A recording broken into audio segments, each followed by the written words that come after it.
Hello guys, आज हम देखेंगे आर डी शर्मा की बुक से एक्सरसाइज 3.3 का क्वेश्चन नंबर 7। ये क्लास 10th का क्वेश्चन है। इसमें हमें दो तरह के इक्वेशन दिए हुए हैं। इसमें से हमें एक्स और वाई की वैल्यू फाइंड आउट करनी है। लेकिन समस्या ये है कि यहाँ पे एक्स न्यूमरेटर में न दे करके डिनोमिनेटर में दिया हुआ है। अगर हम इसी तरह से क्वेश्चन को अगर सॉल्व करेंगे तो समस्या हो सकती है। लेकिन इसको अगर हमें इजिली वे में फाइंड आउट करना है तो हमें यहाँ पे 1/x को लेट करना पड़ेगा। तो आइए हम लेट करते हैं। लेट 1/x इक्वल टू ए। अगर 1/x को अगर हम ए लेट कर देते हैं तो यहाँ इसको 1/x की जगह हम क्या रख देंगे, ए रख देंगे। जैसे कैसे रखते हैं देखिए, 4/x है प्लस 3y है इक्वल्स टू 14 है। अब 4/x यहाँ लिख देंगे हम 1/x plus 3y equals to 14। अब 1/x की जगह क्या रख देंगे, ए रख देंगे। ए प्लस 3y इक्वल्स टू 14। ये इक्वेशन 1 हमने बना लिया। इसी तरह से इस वाले में भी हमें 1/x की जगह ए रख देंगे।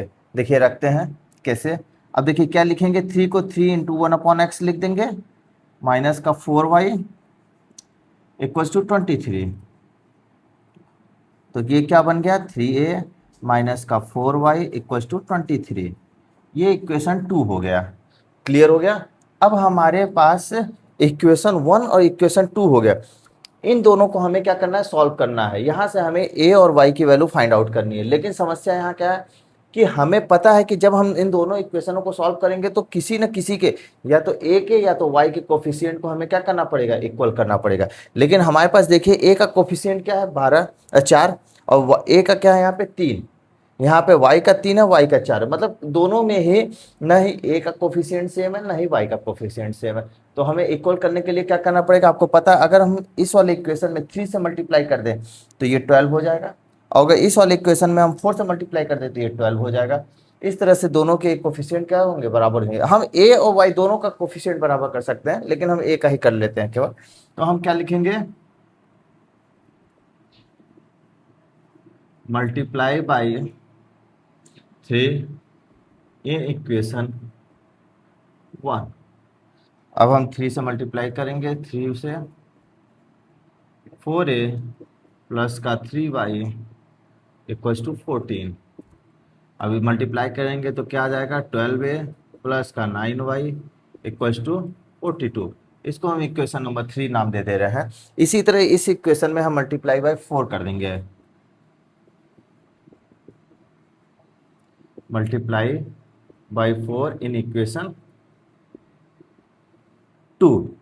अब 4 से मल्टीप्लाई करेंगे तो देखिए हमें क्या मिलता है, 4 को 3a माइनस का 4y equals to 23। 12a minus 16y equals to 4 3 जा 12, 4 2 जा 8 1 9। ये हम इक्वेशन नंबर 4। अब हम देख रहे हैं हमारे पास इक्वेशन नंबर 3 और इक्वेशन नंबर 4 में a का जो कोफिशिएंट है वो 12 और 12 बराबर है। अब हम यहाँ ऐड करेंगे दोनों इक्वेशनों को या सब्ट्रैक्ट करेंगे, ये डिपेंड करता है कि दोनों का साइन कैसा है। दोनों का साइन अगर सेम है तो हम सब्ट्रैक्ट करेंगे, अगर दोनों का साइन चेंज है तो हम क्या करेंगे, ऐड करेंगे। तो यहाँ सेम है तो हम क्या करेंगे, सब्ट्रैक्ट करेंगे। तो सब्ट्रैक्ट इक्वेशन 3 फ्रॉम इक्वेशन 4, किसी में से किसी को घटा सकते हैं। 12a माइनस का 16y इक्वल्स टू 92। ये हमारे इक्वेशन नंबर 4 है। ठीक है। अब इक्वेशन 3 क्या है, 12a प्लस का 9y इक्वल्स टू 42। ये इक्वेशन 3 है। हम 4 में से 3 को घटा रहे हैं। यहाँ देख रहे हैं हम 12a का क्या है, साइन सेम है, लेकिन हमें क्या करना है, सब्ट्रैक्ट करना। हमें पता है जब सब्ट्रैक्ट हम करते हैं तो क्या करते हैं, नीचे वाले इक्वेशन की सभी का साइन को क्या कर देते हैं, चेंज कर देते हैं। ये प्लस है तो माइनस, प्लस है तो माइनस, प्लस है तो माइनस। अब ये कैंसिल आउट हो जाएगा। जैसे ही ये कैंसिल आउट होगा, देखिए माइनस माइनस दोनों है तो क्या हो जाएंगे, ऐड हो जाएंगे। माइनस का 25y इक्वल्स टू 50। यहाँ से y का वैल्यू क्या मिला हमें, देखिए y की वैल्यू आई माइनस का 50/25 आया, वैल्यू माइनस का 2। मतलब हमारे पास y की वैल्यू क्या आ गई है, -2। अब इस y की वैल्यू अगर हम इसमें पुट करते हैं तो हमें डायरेक्ट x की वैल्यू फाइंड आउट हो जाएगी, या अगर हम इसमें वैल्यू पुट करते हैं तो a की वैल्यू फाइंड आउट होगी। यहाँ से हमें पता है a की वैल्यू 1/x है। तो यहाँ से हम इक्वेशन 1 में रख देते हैं, put the value of y in equation 1। 4a plus 3y equals to 14। तो 4a प्लस 3 का -2 इक्वल टू 14। तो यहाँ से हमें मिला 4a, अब 3 2 जा 6, माइनस का उधर जाएगा प्लस हो जाएगा, 14 प्लस 5 6 20। तो 4a का मान 20 आ गया। तो a का मान आ जाएगा 20 अपॉन में 4 इक्वल्स टू 5। तो यहाँ से a का मान 5 आया है, तो हमें क्या पता है, a की value 1 upon x equal to 5। यहाँ से हमें x की वैल्यू फाइंड आउट हो गई। x की वैल्यू यहाँ से हमें क्या मिल गया, 1 अपॉन 5। और y की वैल्यू क्या थी, y की वैल्यू -2 थी। यही हमारा रिजल्टेंट हुआ, यही हमारा क्या हो गया, रिजल्ट हो गया।